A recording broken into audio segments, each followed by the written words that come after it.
You've probably seen it, right? Scrolling through your feed and someone's talking about changing their entire reality with, well, just a thought.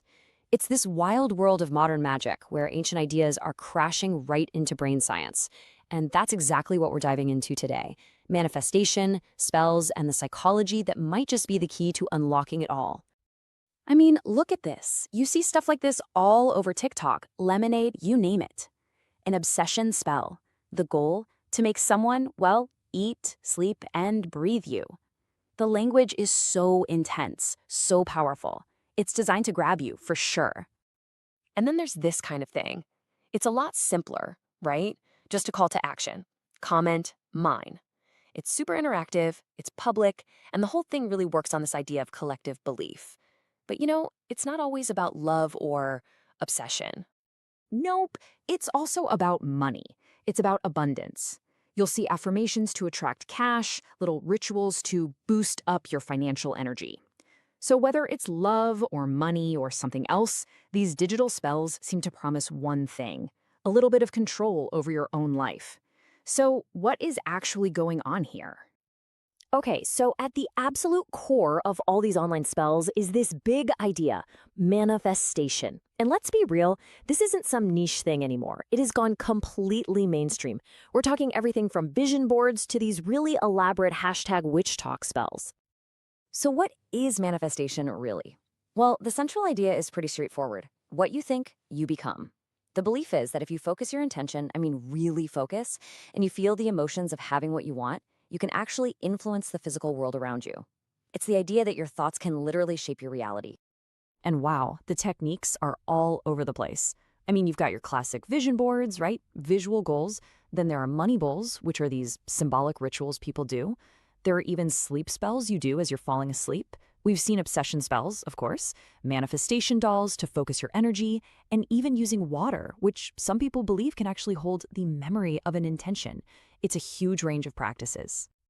Okay, but this is the million-dollar question, isn't it? How is any of this supposed to work? Is it actual magic? Or is there something else going on under the hood? To even start to answer that, we've got to switch gears. Let's move from the spiritual to the scientific. Because, as it turns out, fields like psychology and neuroscience have a lot to say about the power of our own beliefs. They give us this completely different lens to look through, a way to see how our minds might just be shaping our reality all along. Let's start with visualization, because it's a huge part of manifestation. Here's the crazy part. Science has shown that when you vividly imagine yourself doing something, like, say, sinking a basketball, your brain activates the exact same regions as if you were physically doing it. It's like a workout for your brain. This mental practice builds and strengthens neural pathways. That's what scientists call neuroplasticity. And get this, it's so powerful that studies with athletes showed that just visualizing their practice improved their performance almost as much as actual physical practice. Wild, right? Okay, so let's circle back to that obsession spell for a second. The instructions are always super specific, right? Use a personal item, focus really hard, visualize what you want. It all sounds completely mystical. But what happens when we look at the other side of the coin, the flip side of belief? So most of us have heard of the placebo effect, right? You believe a sugar pill will help, and it actually does. Well, meet its dark twin, the nocebo effect. This is where the expectation of a negative outcome can create real, measurable, negative results. If you truly, deeply believe you're cursed, that belief alone can trigger real psychological distress, even physical symptoms like pain or fatigue. Your own mind can literally make you feel sick. And here's the thing. Our brains are practically hardwired to fall for this stuff. First, you've got something called attribution bias. When something bad happens and we don't have a clear reason why, a curse can be a really compelling story to fill in the blanks. And then confirmation bias joins the party. Once you start suspecting you're cursed, your brain starts looking for evidence. You totally ignore all the good or just normal things that happen, and you laser focus on every little thing that proves you're right. So whether it's positive or negative, our mind is constantly trying to build a reality that fits what we already expect to see. All this talk about the power of expectation and belief, it leads us straight to one of the most interesting practices out there, one that sits right on the fence between these two worlds, hypnosis. So what is it? A legitimate clinical tool, or is it some kind of magical key to consciousness? Well, turns out the answer really depends on who you're talking to. Okay, so in one corner, you've got the clinical view. For them, hypnosis is a therapeutic technique backed by psychology. It's about helping people get into a state of deep focus and relaxation to deal with things like stress, phobias, or kicking bad habits. But in the other corner, you have this spiritual application. Here, it's seen as a way to sync up your brain hemispheres, often using special sounds called binaural beats. The idea is to quiet down that loud, logical left brain and let the more intuitive right brain tap into a higher consciousness, which is seen as the perfect state for manifestation. And you can really feel the frustration from the clinical camp. I mean, look at this comment from a hypnotherapist on Reddit. They're just fed up with people thinking their job is some kind of mystical witchcrafty thing. They want to make it clear this is a science-based therapy, but that's not quite the whole story. Because in a pretty wild twist, you can find declassified CIA documents from 1983 that talk about a technique called hemisync.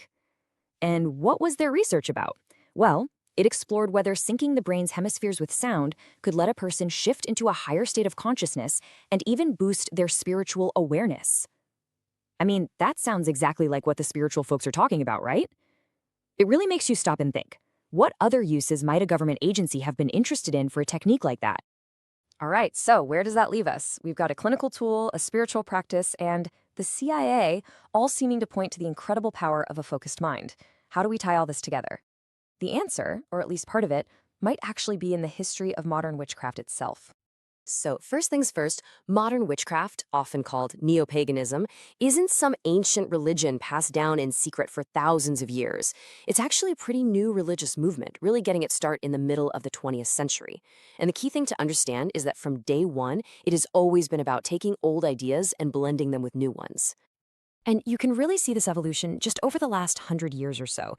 It kicks off with an academic theory in the 1920s, which, by the way, has been mostly disproven now. Then in the 50s, it gets formalized into the religion of Wicca.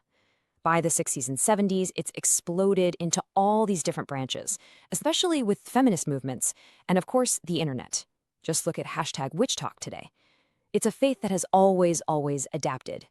So, when you see someone on #WitchTalk talking about neuroplasticity or using certain sound frequencies to make a spell work better, it's not some weird contradiction. It's actually the most natural thing in the world for this faith.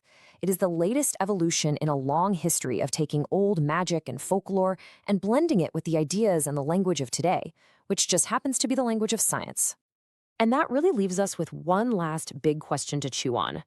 If science can explain the how behind a spiritual practice, if we can map it to our psychology or our neurology, does that take the magic away? Or does understanding how it works actually make the magic even more powerful? Something to think about.